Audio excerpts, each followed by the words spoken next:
Imagine for a moment an ordinary-looking house in a quiet neighborhood somewhere in the United States.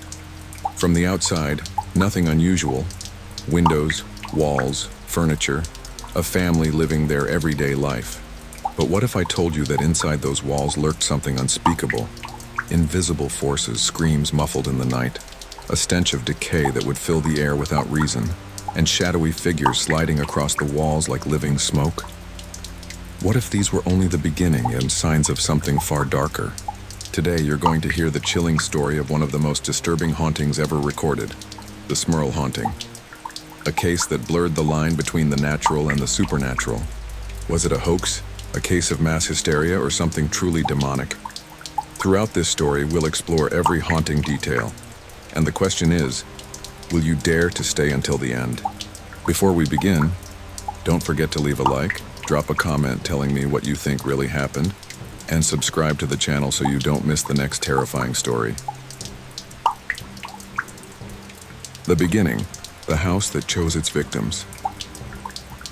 The Smurl family's nightmare began long before the haunting became famous.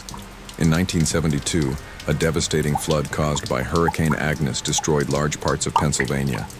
Jack and Janet Smurl's home in Wilkes-Barre was badly damaged, forcing them to look for a new place to live. In August of 1973, Jack, Janet, and their two daughters, Dawn and Heather, moved into a duplex on Chase Street in West Pittston, Pennsylvania. Jack's parents, John and Mary Smurl, lived in the other half of the house. Built in 1896, it was old but charming, and they spent months repairing and renovating it. For the first year and a half, everything seemed perfectly normal. But then, the small things began. At first, it was nothing alarming. Tools disappearing and reappearing in strange places. Fresh paint peeling overnight. Dark stains seeping through the walls no matter how many times they were cleaned. Electrical appliances malfunctioned, radios turned on by themselves, and at times an overwhelming stench, something like rotting meat, would fill the house only to vanish seconds later. The family tried to rationalize it. Old house, old wiring, imagination, maybe stress. But what they didn't know was that the real horror hadn't even started yet. The shadows move, the haunting grows stronger. The activity slowly intensified. Whispers began echoing through the rooms.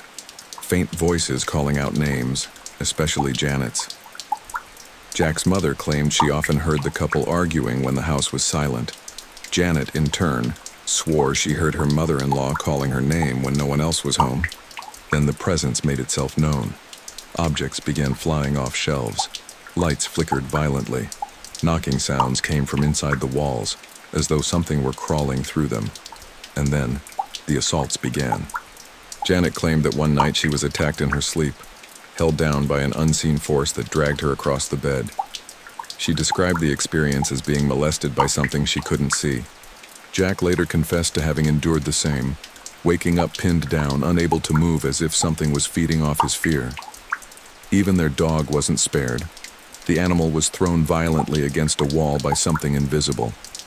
One of the Smurl daughters was shoved down the stairs without anyone nearby. Dark, smoky shadows were seen crawling along the walls, shifting, pulsating. Sometimes, when they looked in the mirror, words appeared, obscene messages, written in vapor, as if the house itself was mocking them. The Smurl home had become a living nightmare. The Warrens arrive, faith versus the unknown. By 1986, the Smurls were desperate. They turned to the most famous paranormal investigators of their time, Ed and Lorraine Warren. The Warrens visited the house several times, documenting sounds, recording voices, and performing blessings and exorcisms. From the very first night, Ed reported feeling the temperature drop by more than 30 degrees. He saw what he described as a black mass forming in front of him, twisting in the air, then vanishing. Objects flew from shelves. Doors slammed with such force that the frames cracked. Lorraine, a clairvoyant, claimed she could feel multiple entities inside the home.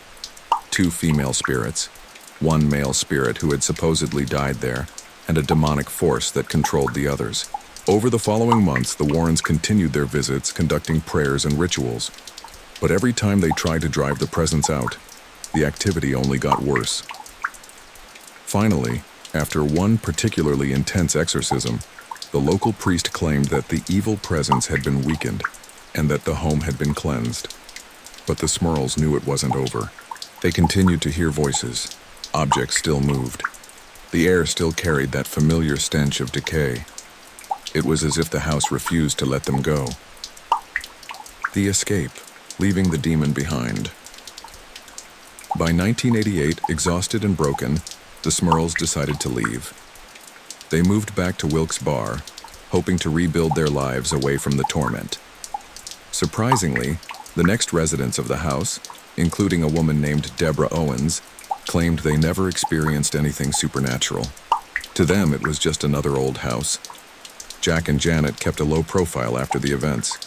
Jack passed away in 2017, while Janet and their daughters avoided the media for the most part. One of them, Karen Smurl, later became involved in paranormal studies, saying that her family never sought fame or fortune. They just wanted to help others who might be living the same nightmare. Skeptics, of course, offered different explanations. Some blamed hallucinations or psychological stress. Others pointed out that Jack had undergone brain surgery in 1983, which might have caused sensory distortions. A priest who stayed in the house for 2 nights claimed he experienced nothing at all. No noises, no smells, no shadows. Just silence. Many compared the case to the Amityville Horror, another famous haunting that may have been exaggerated by fear, trauma, and media attention. So what really happened inside 328 Chase Street?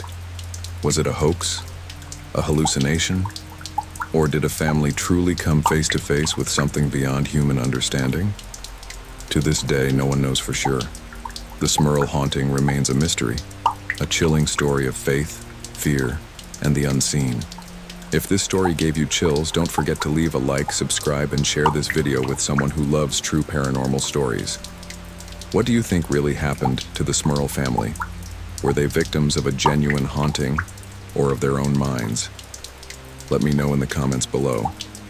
Thank you for watching, and as always, see you in the next video.